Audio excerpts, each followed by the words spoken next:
This is the Ford Focus RS. It has 345 brake horsepower, has four-wheel drive, and if you can find a closed piece of road long enough, it'll reach 165 miles an hour. And yet, there's space for 5 people. It has a reasonably sized boot, and owning one won't break the bank. The first thing to say about the Ford Focus RS is that this is one hell of a serious performance car. Nothing on this car is here just for show. Look at this front end, for instance. Look at this massive air intake. It's all designed to force cold air into the engine. Brembo brakes nestling behind those alloy wheels, and then round at the back we've got these 2 fat exhaust pipes in amongst this diffuser. In actual fact, it's this diffuser and this rear wing that helps force the car down on the ground. Now, when combined with this optional bright blue paintwork, which I think looks fantastic by the way, no one is left in any doubt what this car is all about. And yet, on the inside, it's pretty much like your normal Focus. Yes, of course, you do get this extra row of gauges on top of the dash. You get some blue stitching dotted around an RS badge on the steering wheel. Now, this car has the optional Recaro sport seats. You don't get them as standard, which is a shame because they are brilliant. They're nice and supportive and keep you firm in the corners.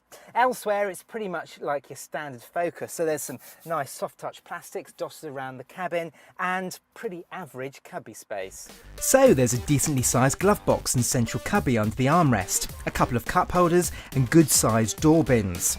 All cars come with Ford's Sync 2 infotainment screen, which works well enough but can be a little fiddly to use on the move due to small buttons and lots of sub-menus.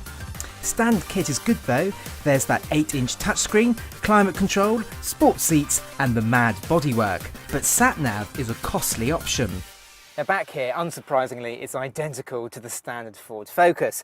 Even with these Recaro bucket seats, I've still got a good amount of knee room. That's set up in my driving position. I'm just under 5'11", and I've got a good amount of knee room. I can also fit my feet underneath the seat if I want to slouch and get a little bit more comfortable.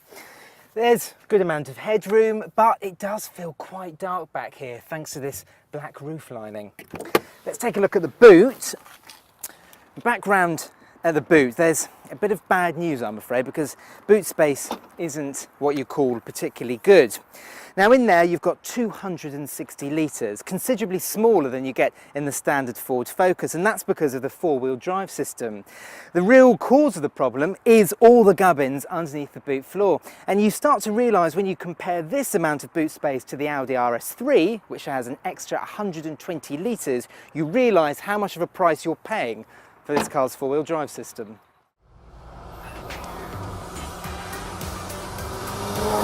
The RS is powered by a 2.3 litre 4-cylinder turbocharged petrol engine. It packs some serious punch. It has 345 brake horsepower and can get from 0 to 62 miles an hour in 4.7 seconds. The top speed is 165 miles an hour. And it's just brutal power. Put your foot to the floor and there's this whoosh and then you're pinned back to your seat. It's just incredible, and it's all backed up with this beautifully slick 6-speed manual gearbox, powerful brakes and steering that is so accurate and so quick to respond. Probably the most amazing characteristic of the RS is just how agile it is. At the heart is what Ford calls a rear drive unit, which can send up to 70% of the engine's torque to the rear axle, then up to 100% of this power to an individual rear wheel.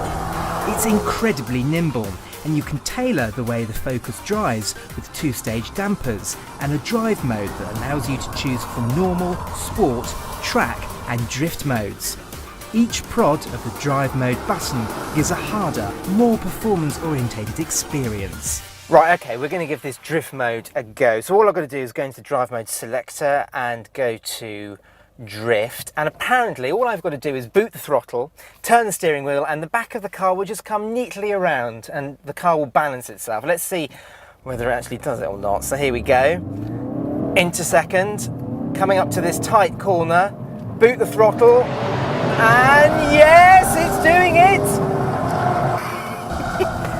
Well, it's a bit artificial, but yeah, it does actually make you feel a bit like a hero. There is a bit of artificial noise pumped in here, listen. That's not natural, but hey, it sounds brilliant. And you start to think that why would you spend extra on something like an Audi RS3 which costs around £25,000 more than this? Now I do have to talk about some bad things, I'm afraid, and yes, there are a couple of niggles on this car, the first of which is the ride. Now it's hard all of the time, but strangely Ford have given you the option to make it even harder. There's a switch here on the indicator still, press it and the ride becomes almost intolerable. The whole car vibrates and bounces around, and that's due to the suspension being stiffened by around 40%. Goodness only knows why you'd want it. The second bad thing, I'm afraid, is fuel economy and running costs. Now, I've been getting 27 mpg and I've done around 400 miles in this car. Now, 28 mpg is not too bad, but you can't really run this car on a shoestring. But hey, a hard ride and high fuel bills, that's what hot hatch motoring is partly about, isn't it? And what a value for money hot hatch the RS is. It offers similar performance to the Mercedes-AMG A45 and Audi RS3, but is significantly cheaper to buy. And while its 175 grams per kilometre CO2 figure means it's slightly dearer to tax than the A45, its cheaper purchase price means it's a less expensive company car to run.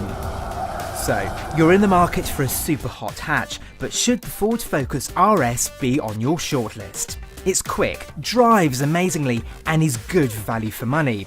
In short, it's brilliant and does what all great Fords have always done. It brings power to the masses. Check out our reviews of two of the RS's biggest rivals, the Volkswagen Golf R on the left or the Audi RS3 on the right. Click the play icon for our latest video and on our logo to subscribe.